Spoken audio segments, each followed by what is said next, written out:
Ladies and gentlemen, welcome back to the RocaNews Show. It's Thursday, October 9th. We have a full slate of news today. We have a lot to discuss, including a potential peace deal in the Middle East, also the media's terrible coverage, among a number of other stories. So welcome back. I'm one of your hosts, Max Toohey. I am number 2 of your hosts, Max Frost. And I'm number 3 of your hosts, Billy Carney. Billy Carney, Still there. Hair's looking great. Okay, so let's get right into it. Frost, you are by far the best position to discuss the first story, which we are tentatively excited about. Do you want to take it from here? Sure, we'll get right into it. Israel and Hamas have reached a ceasefire deal to end the war in Gaza and release all the hostages potentially as soon as Sunday, if not sooner. In exchange, Israel will release a bunch of Palestinian prisoners and is going to withdraw its troops back to a certain agreed-upon point. Now, there's a lot that remains unknown about this, including what's going to happen with Hamas. The deal that Trump put forward requires Hamas to disarm. Qatar, Egypt, Turkey, other Middle Eastern countries have endorsed this deal.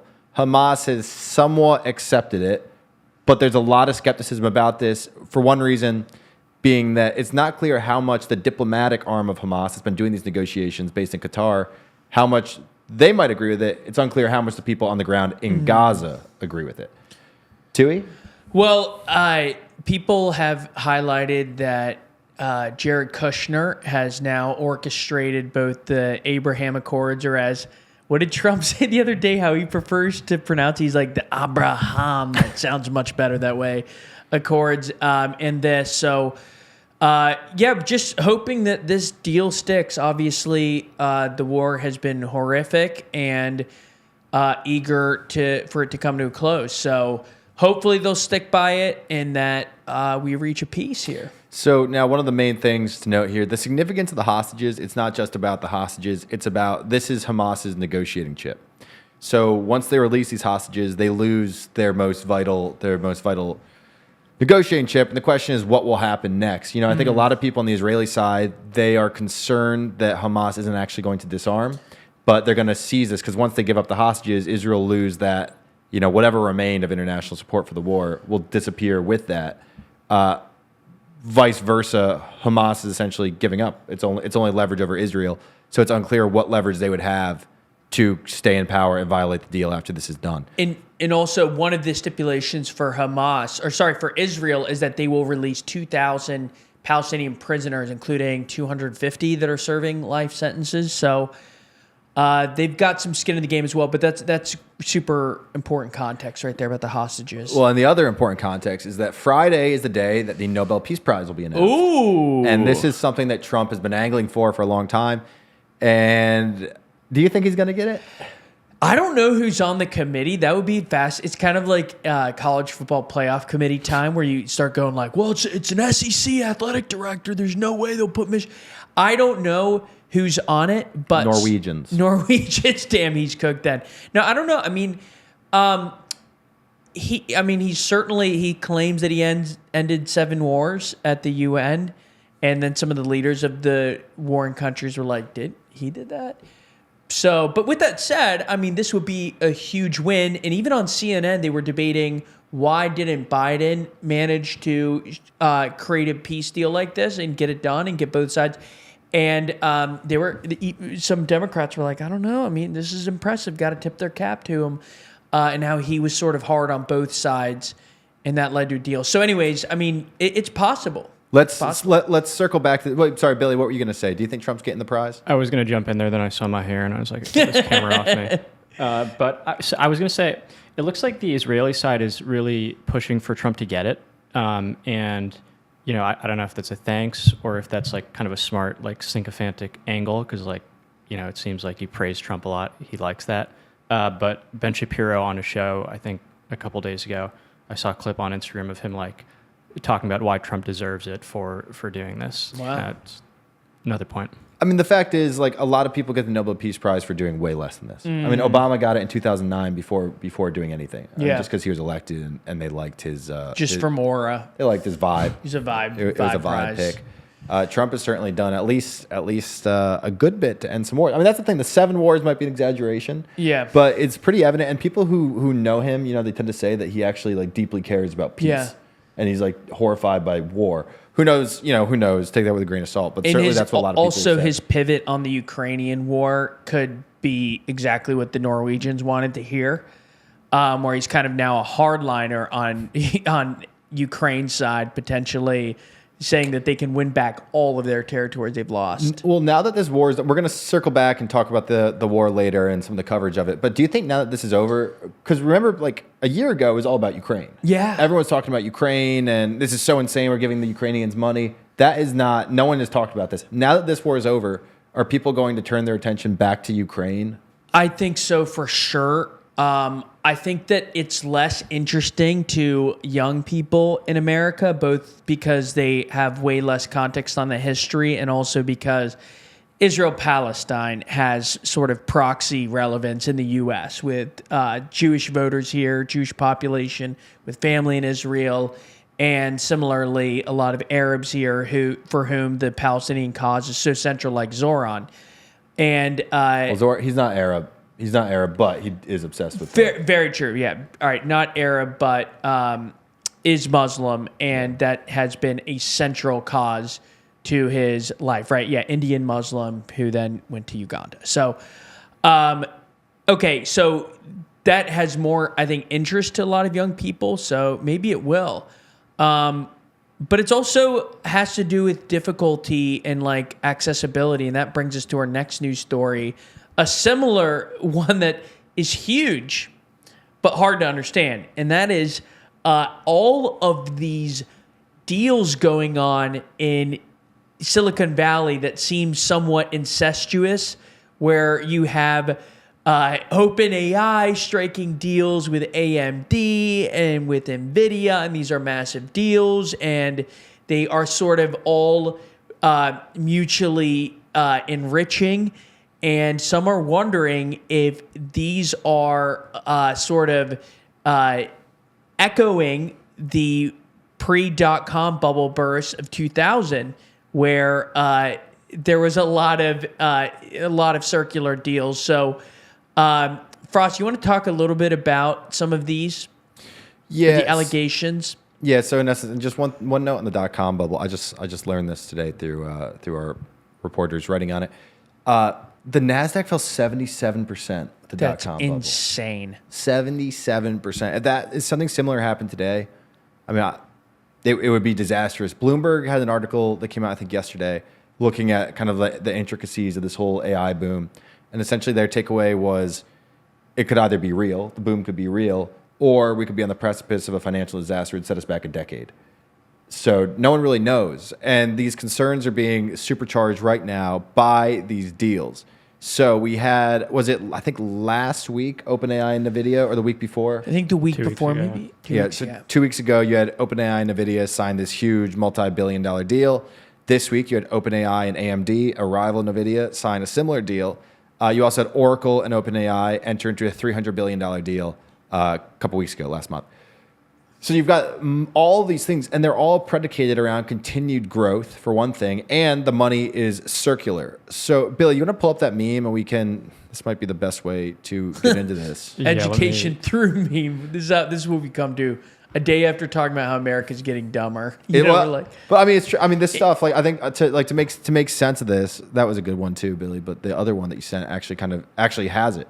I want to see if I can find. Maybe I can find another one too. There's a meme in my stack here.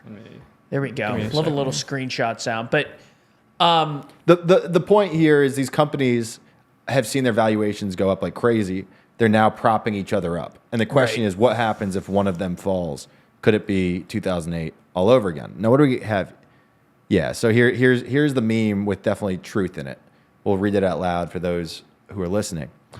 It says, how are these negotiations going between OpenAI and AMD, chip company, NVIDIA rival?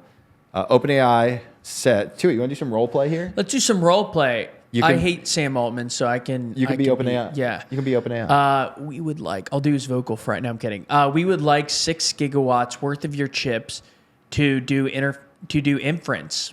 AMD says, terrific. That'll be $78 billion. How would you like to pay? Well, we were thinking that we would announce a deal, and that would add $78 billion to the value of your company, which should cover it. AMD, ...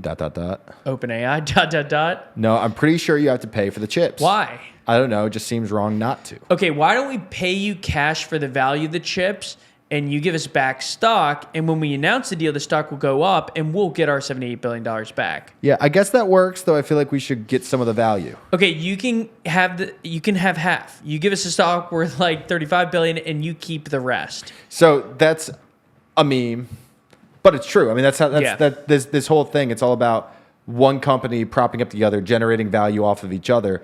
If OpenAI goes and buys a ton of NVIDIA chips and NVIDIA's value goes up and then OpenAI's value goes up because they have a stake in NVIDIA or whatever it's going to be, there's concerns about this. And another thing to note, it's been calculated by a number of analysts who've been looking at the size of the AI industry. This year, about 40% of U.S. GDP growth has come from investments in AI. And 80% of stock market growth from AI. It's insane. Insane. And I saw just another thing on that gives semi-bubble vibes is also since 2023, the stock market is up over 70%. Dude, what's crazy? I mean, I think we've seen some of this firsthand with some people who have like AI-related companies and the amount of money. I mean, you talk to some different founders and whatnot, and they essentially say if they put .ai at the end, they get millions of dollars. Oh, it's absurd. It's absurd. But then again, I guess the counter position, as we always like to steel man the other side, is AI is absurdly transformative. And you even see the demand now where ChatGPT has 800 million weekly users. The scale of it is hard to fathom. And so maybe this is just the future of the economy and they're making smart infrastructure-based investments. I mean, we had done the story the other day about how this is drawn from the electric grid and how 4% of electric power in the country goes to data centers and it could be 9%, wow. I think, in 10 years. So over double. And then the AI percentage will go up by a factor of 30 from like 2 years ago to 10 years from now. So crazy. We should do some more reporting on I want to look at the .com bubble. Obviously, some of our older viewers and listeners know a lot about it and lived through it. But for us, I think it's something our generation kind of missed. But again, that's that 77% drop in the NASDAQ. It took 15 years for it to get back up to its prior high. That is insane. Japan I think it was 2 years ago that Japan got back up to where it was before the 90s. That's insane.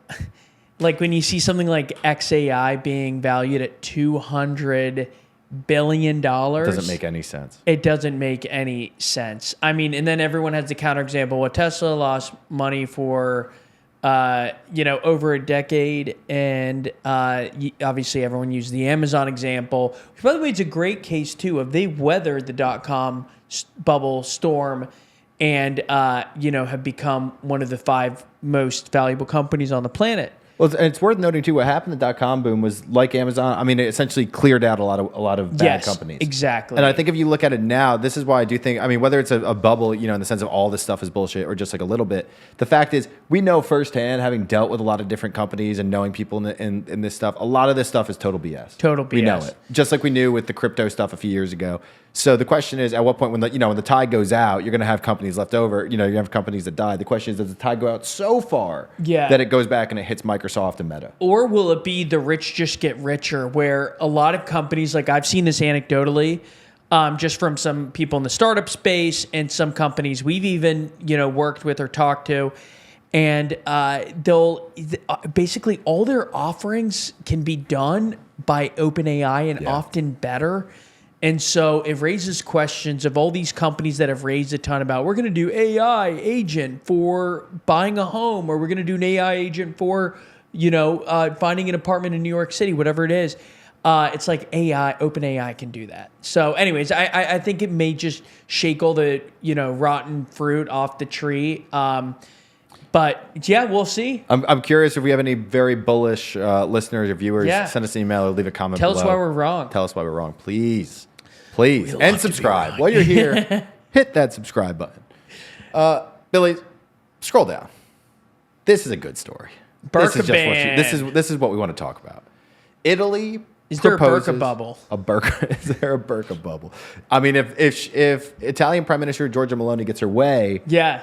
burqa sales are going to go down. They're going to go down. Because she and her political party have called for legislation banning the burqa, which honestly, okay, I got it. The burqa is like a whole. No one wears the burqa. The burqa is the thing in Afghanistan and Pakistan. People use it for everything. They use it for hijabs. They use it to refer to niqabs. It's the full thing, right? The burqa is the thing that looks like, you put a woman in like a cloak. Yeah. Right. And you can't see anything. You can't see anything. I mean, the burqa does it. I've seen it in Pakistan, in like the most remote parts of Pakistan, and it exists in Afghanistan. I think you're very hard pressed to see them elsewhere. That being said, what you do see is the niqab, which is the robe that allows only the eyes visible. You see it in New York. You see it all over the UK. You see it in different places in Europe. And Giorgia Meloni wants to ban the niqab, ban the burqa. And then the hijab is also on the head, right? And Yeah, it just leaves hijab is just face. a headscarf. Yeah, and it goes around. Yeah. So she wants to ban both. She wants to ban niqab and burqa. And burqas. But burqa's not, so it's really the niqab. It's the niqab. They just say burqa because it's more like attention grabbing to call it the burqa. And so I imagine there's some critics calling this Islamophobic and anti-freedom of religion. Yeah, well, so the policy that Meloni has proposed and her party, Brothers of Italy, which has everyone points out, it's got its roots in post-Mussolini fascist Italian It kind of style. had that sound. Like, I didn't even know that, but Brothers. hearing Brothers of Italy, Yeah. that's not going to be a left-wing But party. Meloni, I remember when Meloni was elected, people thought that people are freaking out. Oh, she's gonna be this radical right wing, whatever. She hasn't been that way. I mean, she's been kind of like the most. I think she's been an effective leader by a lot of metrics. Italy's done very well in recent years, and even people who are fierce critics of her have pointed out she's really moderated her politics and the party since she got in. That being said, what this bill calls for is proposing for fines of between $350 and $3,500 for wearing face-covering garments in shops, offices, schools, and universities. Quote, it says the legislation aims to combat what the party called, quote, religious radicalization and religiously motivated hatred, intended to stop the spread of Islamic fundamentalism, which becomes a breeding ground for Islamist terrorism. What's more likely to be a breeding ground for Islamist terrorism? Having a society where people are able to walk around wearing a niqab, or having a society that outlaws them? I mean, typically, I think the latter. I think, though, that some would say that if Europe sort of adopts a harder line on immigration, that's the best thing to do. Maybe this is like a signal for that. But certainly it feels like when you repress forcefully, especially on matters of religion, that's only going to sort of create a pressure cooker situation. I mean, there's places like when I was in Dewsbury last week, our Shout out England. favorite depressed English town, Dewsbury, which has a huge Muslim population. The typical woman that you see in parts of the city is wearing a niqab. I mean, you only see the eyes visible. It's it's certainly not. I think it's uncomfortable for the average person. We actually interviewed a woman in the niqab. Really? In town, yeah. And we asked her, why she wears it, and she said it's because it's what God wants. And we asked if people look at her in a strange way, and she said typically no. She said no problems. But the first time we ever did an interview with someone in the niqab. And then I remember in our trip, there were, obviously some super nice people. I mean, it's generally hard to get an interview with a woman in some of these Muslim majority neighborhoods. Maybe they just hate us. I mean, that's a possibility too. Can never rule that out. But you do have some incredibly friendly, women in those neighborhoods who probably feel like, when we show up with the camera, we're there to do it. But then again, a lot don't. I mean, I feel like we're respectful to everyone, and people get that. And so we rarely, if ever, have hostile interactions. There are only a few, like that one guy in Youngstown who was like, we kept saying, I think it was Youngstown, and we were like, so are the factories shut down? We were trying to egg him on, like, has things changed? He's like, what the fuck do you think? Or sorry, I was like, gosh, what do you think? What do you think? Are you stupid? Are you stupid? And then he kept going off. And so you get some of those interactions, and then some druggies who will like go off on you. But I don't know why I turned this into some macro issue. Back to Italy. But. Two anecdotes on the niqab piece that I think are kind of interesting. One, when we were in Pakistan, we were in this really conservative city, Peshawar, on the border with Afghanistan, and I was like in this like it was like a store and like drinking tea with the guy. And these two women come in niqabs, and they pull the curtain shut so no one can see them, and they take off the niqabs immediately, and they start talking to me. They're totally, by Pakistani standards, very westernized. They just wear it out in the street. Oh, wow. So they look that way. And like they invited me over to their house. So they weren't like super conservative or whatever, but that there's so much social pressure to wear it. And same thing when I was in India and I was taking Urdu classes. My teacher was a woman. She was like my age. So at the time, like 20, 22. She would wear a niqab, not with me or not at home, but she'd wear it to get to where she took the language classes to avoid harassment. Because she said she lived in a really conservative neighborhood, and if you went out alone as a woman, men would grope you, they'd heckle you, they'd harass you, unless you wore the niqab. So, which is just a point. You know, they like to say like, oh, it's about religious freedom. Half the time, sometimes it's religious freedom. Oftentimes, it's imposed, and this is well documented by a lot of people who've left that community or lived in that community and whatever. Interesting. Well, we are yapping away on these news stories, but they are actually more interesting than we expected. I think we can go on this last one. We head to China, where guess what? I love for the boring stories you create like this ridiculous suspense.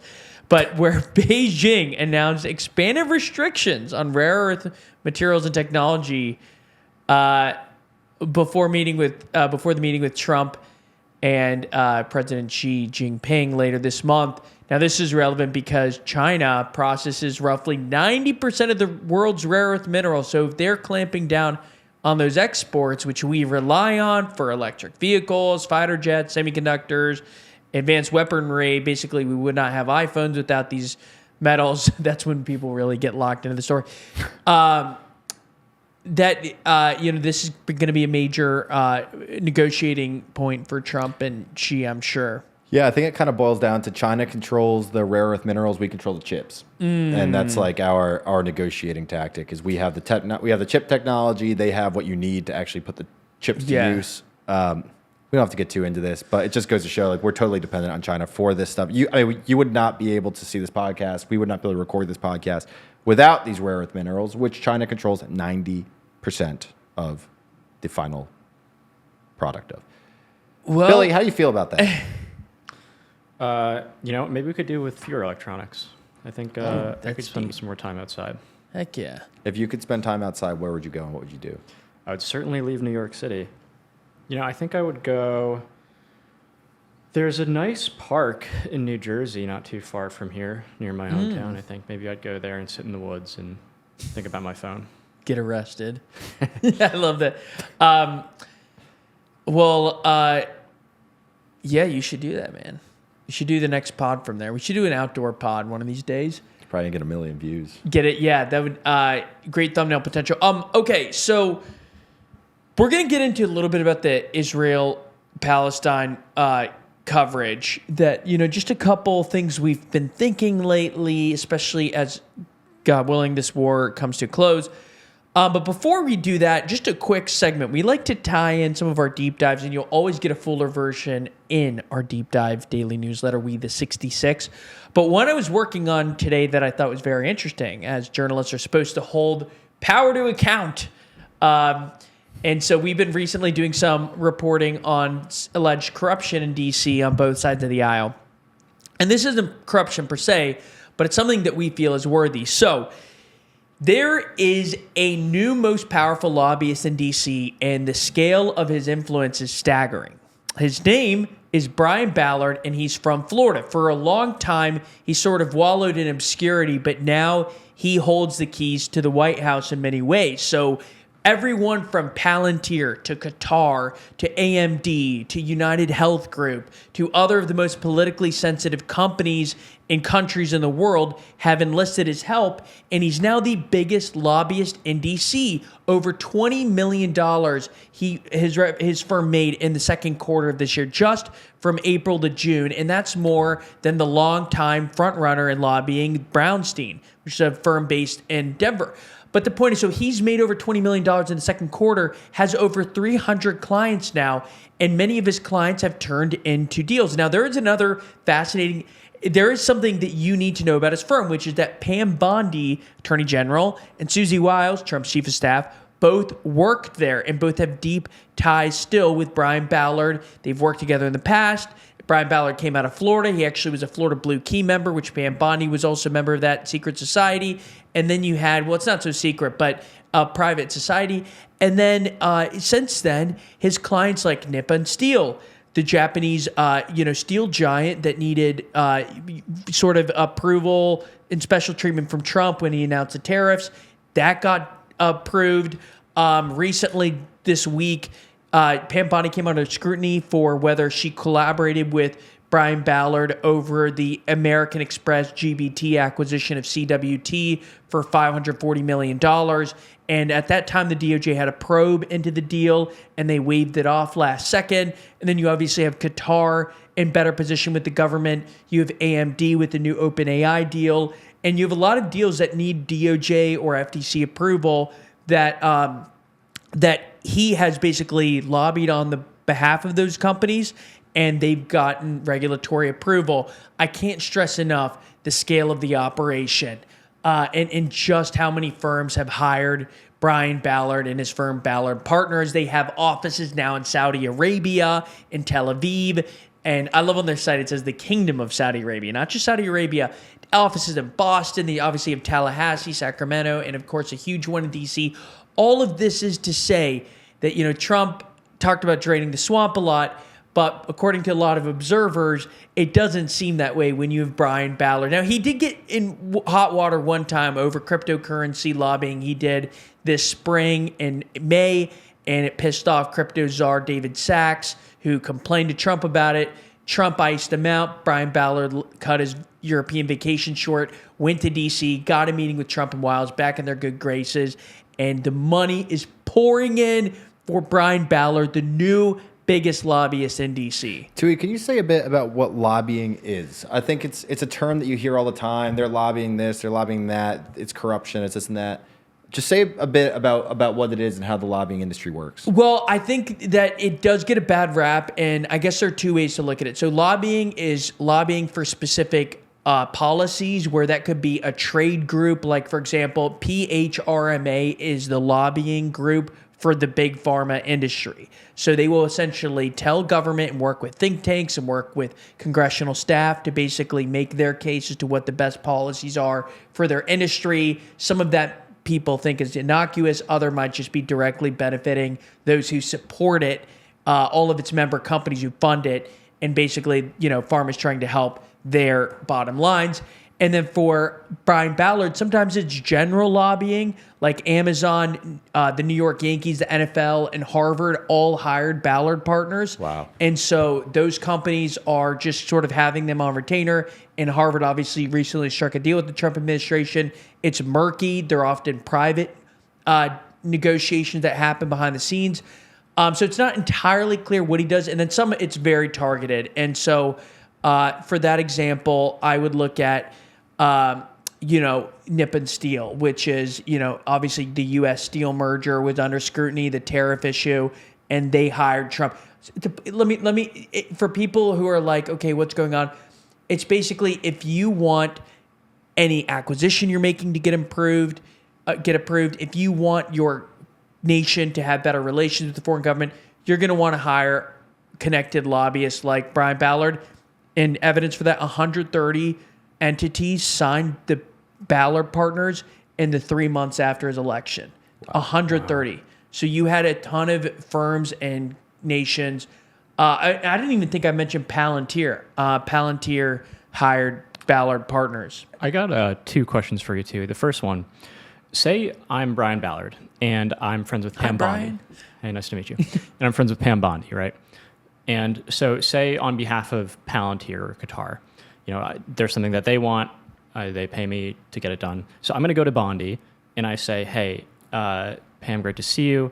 We want to get this deal through. What does Pam Bondi get out of this? Is she getting paid? Like, what happens? I think there are two things. One is it might just be as simple as, it's almost impossible that she get paid in her capacity as, the attorney general. There's just too much scrutiny. That would certainly be bold, and there's no evidence of it.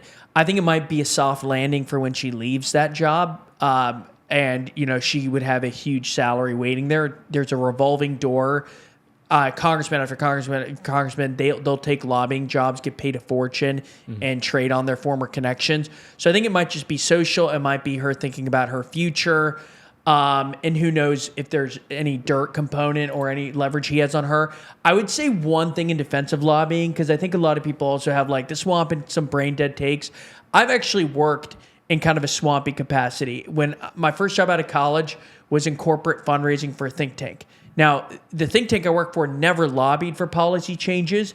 It would just take support from some companies and it would never be transactional. So no company could fund a specific project. Like Exxon couldn't do like a wink, wink, clean energy. They could just give support. So, but all that's to say, one thing that I did hear from a lot of these companies you'd meet with, and I didn't love the job. I kind of got an icky feeling and left, but it's not all evil behind the scenes string pulling. Sometimes they're like a tech company will say, dude, the Congress, they wouldn't call me dude, but they would say, Congress is so dumb on tech issues. Like you've seen the Senate hearings, they have no freaking clue what's happening. And so they'll be the best experts. A lot of the lobbyists on some of the policy issues, niche issues like telecom. What the hell does Chuck Grassley know about telecom and spectrum auctioning and all the intricacies? And so a lot of times lobbyists are like, we at least know what's going on. And a lot of the talking points you hear from politicians are total BS. So I think there is more of an innocuous case. And it's not like politicians and the media are always doing things out of goodwill. So I guess that's one defense for it. Yeah, and well, the whole argument behind it is that anyone has the right to get their voice heard by the government. But obviously, it's if how much money you have makes it much easier to get your voice heard. But two things, Billy, too. You know, yeah, some people are going to get a hold of Pam Bondi, but oftentimes it's lower level people. You know, and it's specific people working deeper in an agency who have a lot of power. You know, it's a kind of deep state mentality. But also, if you think of like, I remember when we were in D.C. We were in D.C. when they were doing not the big beautiful bill? What was the infrastructure? Build Back Better. Build Back Better, whatever. Inflation Reduction Act, the one with all the green stuff in it. Yeah. And I knew someone who's a lobbyist who was working in environmental. She would do lobbying for like Amazon on environmentally focused things. And her job was to know what was going on, to tell Amazon. And then Amazon would come back and say to her, you know, okay, well, we want to make sure that in this part of this 1,000-page bill, this line, you know, accommodates this specific aspect of our business. So it's like really, really niche stuff. And it's never painted as like a quid pro quo explicitly, I think, in terms of what you get. It's always framed in this is best. This is best for the country. You don't know what you're doing. This is best. We can help you understand this, stuff like that. And also a lot of it, I think it's just having the relationship on retainer. Like a lot of people who are hiring, you know, these lobbying firms, right? Correct me if I'm wrong, but I think they want to be in the know. They want to have a relationship. So if something comes up, and if I've got a $500 billion company and something could come up, I want to make sure that I can be in the room when I need to be in the room. So you keep them on retainer. And I can't believe I forgot this one. TikTok hired, ByteDance hired Ballard Partners. So ByteDance poured a ton of money into Ballard Partners this past fall once Trump was elected. And then, of course, they recently got a soft landing with the new or pending Larry Ellison deal. Yep. But Ballard Partners was instrumental in making that deal happen. But you're exactly right. Some people pay them on retainer. Some of it's more target. And it's not like his batting average is 1,000, Brian Ballard's, that is. Like he had Sheen on his payroll and one of their asks fell through. They didn't get approved. I forget the details of that. Yeah. But they took a loss. He had some crypto clients who took a loss. So it's not like the batting average is 1,000, but it doesn't hurt that the top cop and the top aide to the president were both former employees at your firm and deeply connected from the Florida days. So, and by the way, Brian Ballard used to support Jeb Bush. That was his first guy in 2016. His next guy was Marco Rubio, and his third guy was Trump. And then he became part of the inauguration committee for him. And he's also super tight with DeSantis, super tight. Anyway, so it's kind of interesting. So I guess there's that more sympathetic read of the lobbying issue. And specifically, again, there are so many idiots on Senate staffs that, like, sometimes I could imagine if you were a company and you had these, you know, a 25-year-old who just graduated from George Washington on a staff committee, like writing regulations for your business, you might be like, come on, you don't know what you're talking about. So it also, another example here. So I don't understand this stuff as well as you guys do, but one thing I did see, and I've heard people talk about it in finance. So I used to work in finance. I worked with biotech companies that wanted to go public. But anyways, one thing when we were doing like an IPO, or any transaction or kind of anything day to day, even like registering a client with the bank. I worked at Bank of America. There would be so much red tape and paperwork, which, as I understand, would stem from the big banks lobbying in DC in order to make more regulations. And the reason for that is that other banks then cannot form, willy-nilly and come in and start doing deals, because we were in like a big building. There was a full legal team on every single floor, and we had like, I don't know, hundreds of lawyers working full time. You cannot do that if you're a startup bank. There's no way. And so there's some stat like zero banks have been made, investment banks have been started in the U.S. in the past like 50 years, something crazy like that. And one of the, I don't know, that may not exactly be it, but one of the reasons for that is because of all this red tape. Yeah, I mean, if you think about that too, so there's also the revolving door between Wall Street and DC is insane. I mean, the Obama administration was essentially staffed with people from Citibank.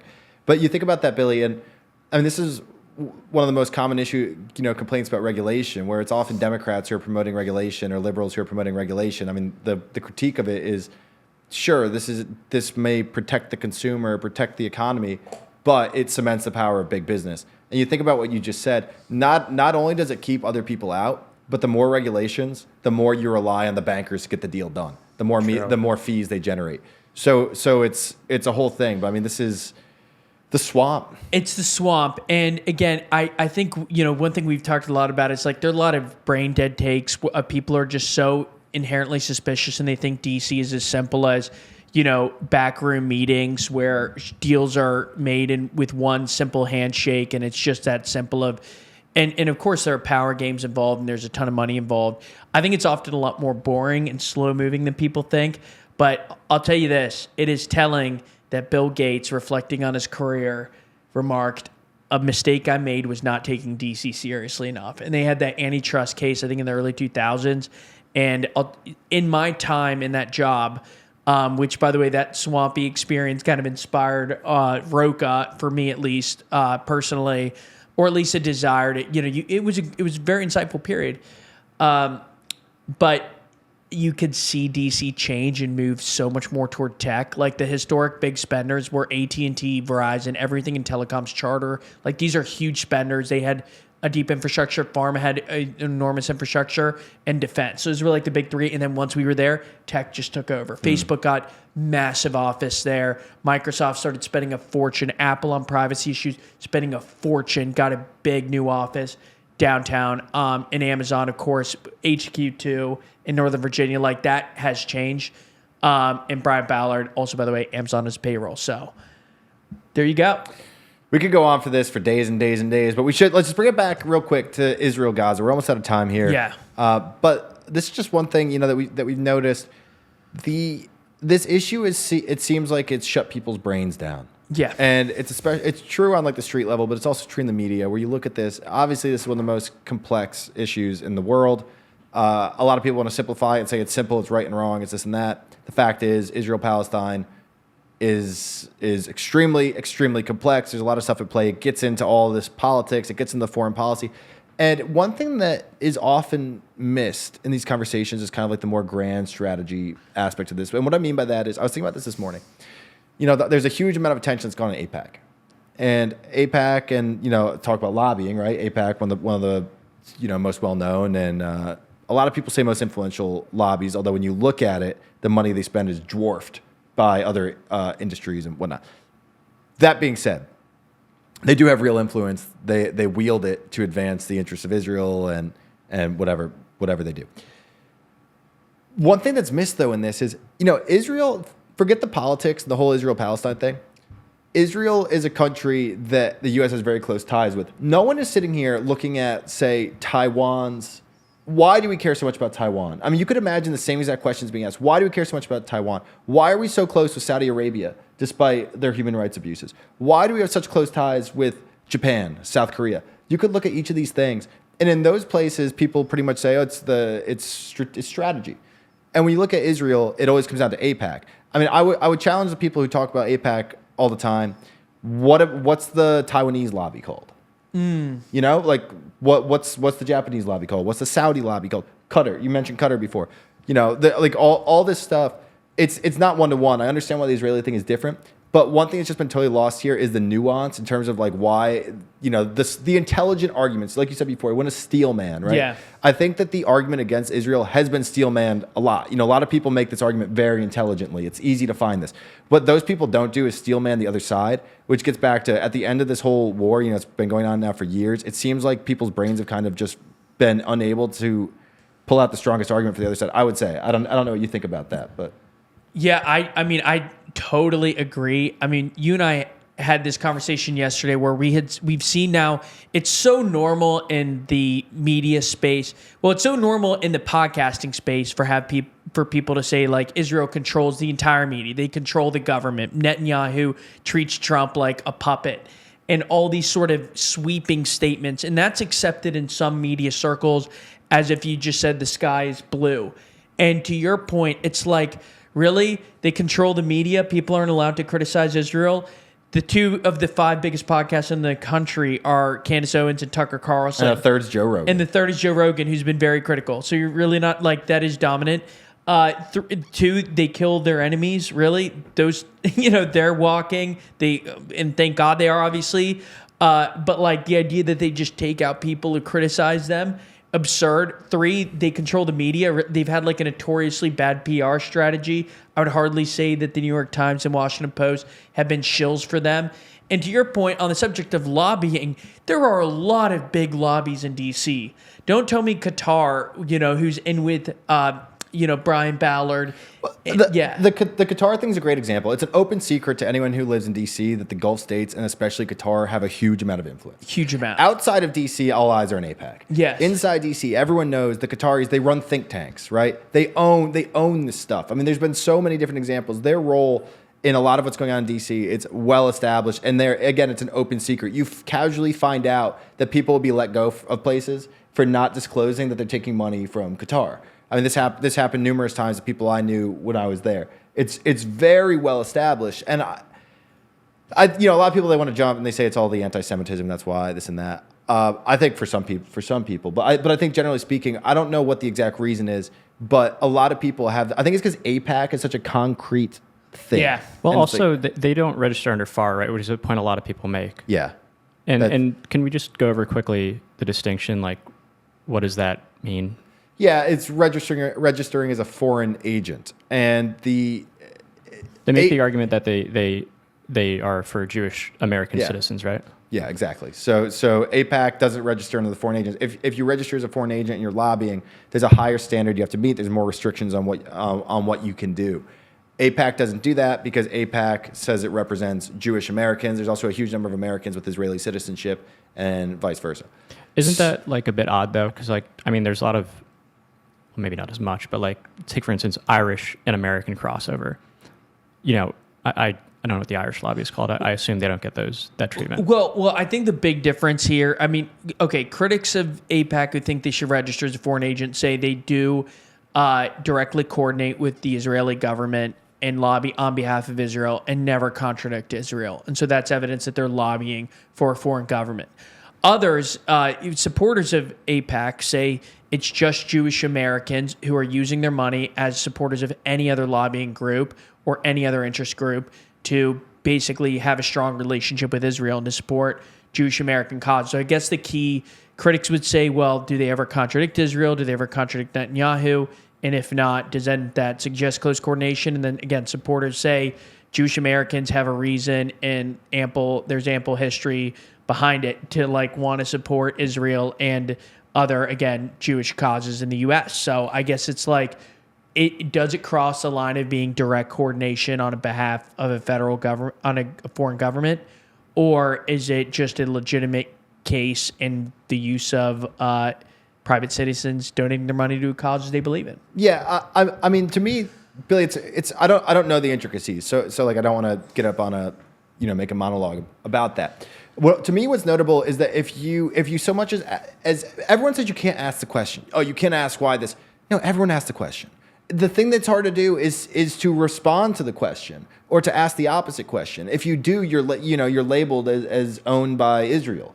And this is a recurring thing in this whole topic, where if you push back on this, you see it right now with this Coleman Hughes, Dave Smith podcast. The way that people have been talking about him on X, saying that he's an Israeli shield, this free press deal, that they only got the valuation because they're owned by Israel. It's just, I mean, we could go on to this, but it's this trend of being like, discrediting people by saying that they're bought out by Israel without proof. Totally. I think also a lot of the takes you hear are sort of they're like two prisms through which people look at things, and one can make it sound like very villainous and scary and creepy, and then another, if you have a friendlier view of Israel and Jewish people, will look very different.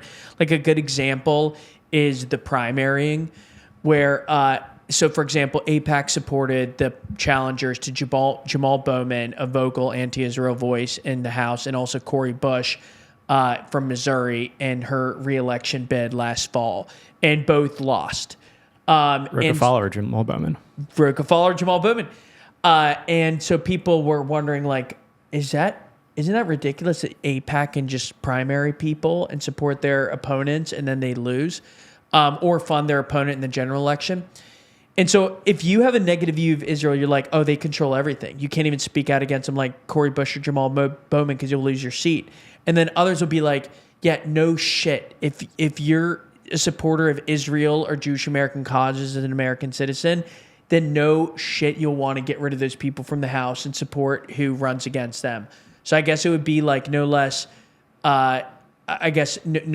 devious than, say, capitalists funding Andrew Cuomo right now to beat Zoran. So, earlier, Tommy G put out this video yesterday about AIPAC and whatever, and two interesting notes from that. One is in the video, I can't remember if it was him or Ian Carroll that was talking, but they essentially said the only reason Israel doesn't have to occupy or register under the FARA Act is because they were going to have to, and then they killed JFK. And wow. That is their implication there, which, I mean, we've done a lot of writing on JFK's assassination. Norris, a couple years, wrote on the anniversary of it, wrote a phenomenal deep dive, which we should actually circulate this year when JFK's anniversary comes out. But that's one thing. I mean, like, again, it's this. We don't have to go too much into that. But another thing that's interesting in the video is he pushes RocaNews on this. He asked RocaNews about it, and RocaNews obviously extremely, I don't want to say extremely anti-Israel, but he's one of the most vocal critics in Congress about the conduct in the war. And he's a big supporter of Palestine. He's a progressive. He rejected this, and he said the issue is not having to register under FARA. He said the issue is Citizens United and the way that you can use money in the U.S. And that which I thought was interesting because he's someone who's a fierce critic of Israel. He essentially said that there's a lot of Jewish Americans who support Israel, and which is true. I mean, if you want to neglect that fact, like. It is different. All the people are like, well, Qatar doesn't have to register, and has to register, and AIPAC doesn't. I don't know what Qatar's population is. There are more Jews. There may even be more Israeli Americans than there are people of Qatar. Mm. So it's a totally different. I would guess that's actually true. I mean, Qatar's population is probably minuscule. So yeah, I don't know. It's a different issue. I guess my point is the lack of nuance in the conversation is the issue. Anyone who thinks that there's no nuance, you can't say this, and certainly for what I'm saying, they'll say that I'm bought out by Israel. That's the issue. Dude, aren't you? I wish. I'd have a nicer apartment if that were true. Yeah, I mean, again, like, I think that, we've criticized and have a piece coming out that criticizes, some of the more ardently pro-Israel organizations in the media who cover Israel and will never highlight any of the suffering of Gazans or any, scrutinize Netanyahu's wartime decisions or his cabinet. The Free Press. But it's worth noting here too, though, the Free Press is unique in how one-sided they've been on this issue. Yeah.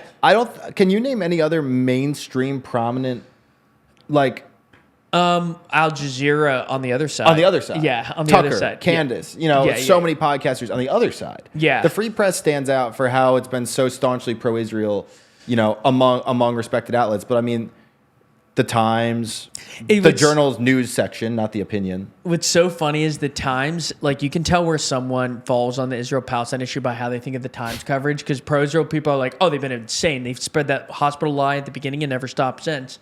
and like out regularly publish like false photos of whatever, and then per Palestine people will be like, "Are you freaking kidding me?" A.G. Sulzberger, big supporter of the Zionist project, and blah blah blah. And so like it kind of has these like you'll get two very, but they certainly haven't been kind of like state media vibes in either direction, I would say. Yeah. So, but again, like if we get a bag from either Qatar or APAC, like, we may change our tune. If we get the bag from Qatar, Billy, show yourself. Let's see. let's show what it would look like. That wall would be a bit nicer. Hey, it's as nice as it's going to get. We got the Irish up there. Hell yeah. Funded by Irish Big lobby. Notre Dame. Yeah. Anything else? I think we covered a lot of ground today. We thought that there wouldn't be that much material in today's show, but it turns out that we got yapping. That lobbying thing was super interesting with Ballard. Dude, he's an interesting guy, and the worst part about him is he's a UF grad twice over. Yeah. So he's a Gator fan. One last question about that, too.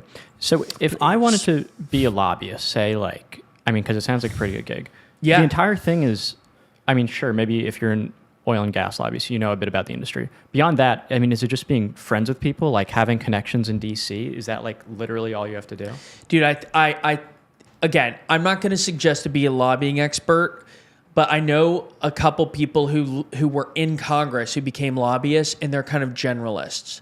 And yes, they will leverage their connections to get meetings with the right committees and just get the right staffer on each committee and talk to the person who chairs the, whatever issue, if it's the Senate Judiciary Committee on like an antitrust issue, or it's any committee on commerce, like Ted Cruz, I think, is the chair of that committee. You will have just basically such great access for people who are behind the scenes on legislation, and they will get special carve outs if they do a good enough job But in terms of your point, like, do they have to be subject matter experts before becoming lobbyists? To my understanding, no. Those do exist, but no. Good people. Yes, good people. Good people. That's your subject matter expert. Okay, thank you all for watching. Hit the subscribe button. If you've made it this far and you haven't subscribed, that's kind of weird. That is weird. To be honest. That is weird. That is weird. Thank you. Waiting for the check. Yeah. Waiting for that check from the... We are ready to be bought. Let it be known. All right, bye, everyone.